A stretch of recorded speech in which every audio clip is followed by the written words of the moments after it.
Babai Selim Bollatit, Jeton Bollati, ka reaguar për herë të parë gjatë një interviste ku komentoi marrëdhënien me Selin dhe Miri, duke mos u kursyer as pak për këtë të fundit, të cilin e quan pervers dhe madje gigolo.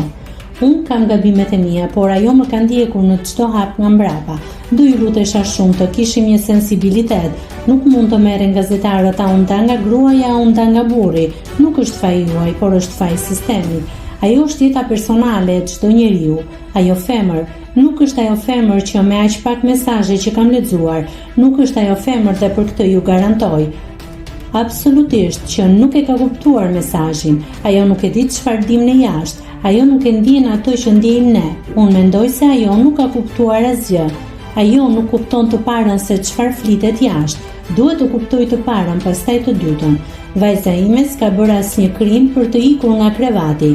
Kam besim të plotë ajo. Vajza ime është burnesh. Vajza ime nuk është futur për lek aty pavarësisht halleve tona. Televizioni është një portë e madhe. Për Mirin kam shumë mendime, por nuk mund t'i them ato mendime sepse nuk dua t'i degradoj motrën e Mirit, nënën e Mirit, vajzën e Mirit.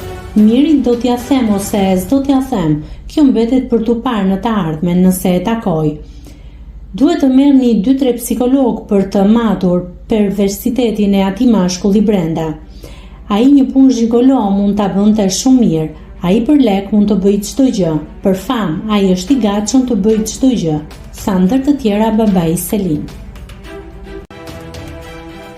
Nëse klikoni mbi butonin subscribe, do t'ju shfaqen të gjitha publikimet tona. Ju ftoj t'i bëni subscribe kanalit, të pëlqeni videot dhe të lini komentin tuaj.